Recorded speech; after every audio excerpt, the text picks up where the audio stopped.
Hit the Point for today's OTR Political Roundtable, and we have Republican Rob Gray with us this morning, and we have a new face. We welcome Democrat Mara Dolan to the analyst hot seat.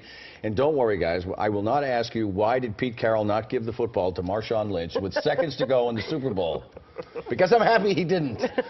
Aren't we all? Aren't we all? So you'd have to sort of be housebound this week, not to be exasperated, if not angry, about trying to move around.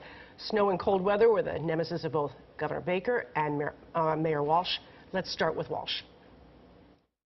The streets haven't been plowed. What the hell is Marty Walsh doing? He's a one-term mayor, that's for damn sure. An unhappy customer. How badly did he mess up, or did he mess up? There were a lot of unplowed, unmoved snow for days. Mara? Well, it's an important issue. Gridlock goes to the heart of whether Boston is a livable city, a place where people also want to do business. There are people who are upset that their street didn't get plowed, but the majority of people, I think, understand this was an unusual amount of snow. It was record-setting snow for a week in Boston. I think it's okay this time. Next time, there may be a problem. Do you agree that that man was an oddity in Boston? Well, the first piece of good news from Marty Walsh is that guy's probably a commuter and doesn't vote in Boston. But a lot of commuters were upset, right? The second piece of good news from Marty Walsh is that the Patriots had a parade and it went off fine. Some people were delayed getting to it, but by and large it happened, and that's going to paper over a lot of the problems. But there are a lot of streets in Boston that are still blocked, and I think Marty Walsh is going to need to get out there and do more. You can't just do the first plow job and then forget about going around and fine-tuning it. Lanes can't be blocked around the city in perpetuity, but it happened to Tom Menino too. I remember some storms where Tom Menino did not get it done, the storm of a couple of years ago. So Marty Walsh is probably in decent shape. It was a C-plus effort. Rob, you bring up the issue of the Patriots parade. There was the issue of the Patriots parade, and listen what the mayor said about that. Go ahead. I don't feel handcuffed. I think that, any time that there's a victory in the city of Boston, or any city for that matter, generally the rule is 48 hours, 72 hours after the victory.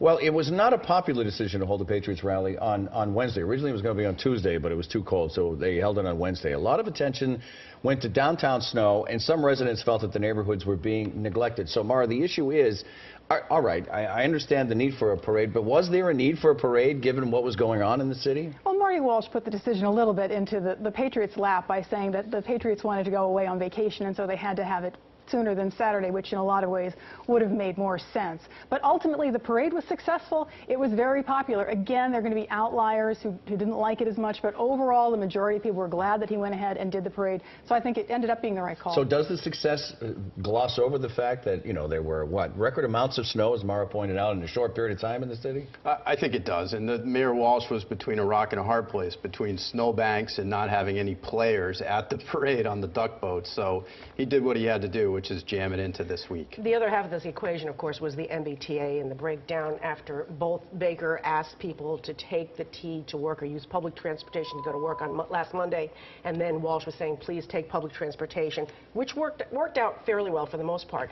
But the question here is that Governor Baker insists that no more new taxes are needed. However, apparently, some of the trains that are still and some of the cars that are still being used were here for the '78 blizzard. So how do you deal with an aging, transportation system without new revenue, Rob? Well, it's a challenge, but this is not new news. I mean, this has been true for 10 and even 20 years. So it didn't just happen on Charlie Baker's watch, so to speak. And let's remember, it's not just Charlie Baker who doesn't want new taxes to pay for transportation. The voters in a referendum this past fall voted against the increase in the gas tax, the automatic increase to pay for transportation. So he's on the side of the voters in this one, and the MBTA needs to be fixed from a management and a labor cost perspective more than it does an increased taxes perspective. So any suggestions on where he's going to get this money, Mara? Well, this issue is critically important. Charlie Baker inherited a lot. One of the things that he inherited was very good, which was years of rising employment in Massachusetts.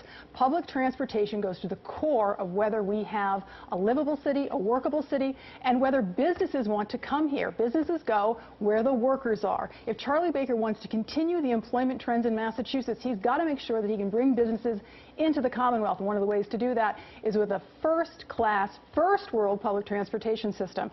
If we continue to bear the burdens of a third-world transportation system, we will find that it is more expensive in the long run than to make the sensible, prudent investments that would be required in order to have a first-world public transportation system. I just want you to listen to this. It's something interesting happening. Governor Baker also walked away from questions about his decision, telling people to take public transportation this week when the system crashed. Let's listen to it. Governor, you didn't answer my question about yesterday. Do you regret your decision from yesterday? You look bad in this one, Rob, or not? Well, I think he's still on his honeymoon. And I think there's a holdover team running the T. I think Charlie Baker was appropriately critical of that team and how they handled some emergencies on the Red Line and some other situations this week. So I think he looks fine, and I think people are going to give him time to bring in his own management team. Good decision to walk away from that question instead of answering it? I think it's mixed. People are situated differently. Some people have the luxury of being able to work from home on a day like that.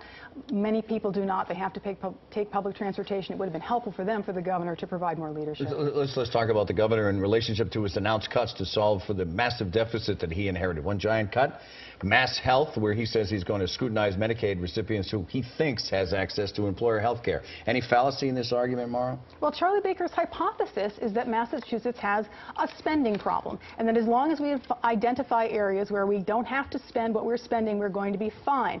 I think the suggestion that what he's called for, which is making sure that people who have employer health care available to them use that instead of Mass Health, is a little naive, because I just don't think there are very many people who do that. Rob, you read?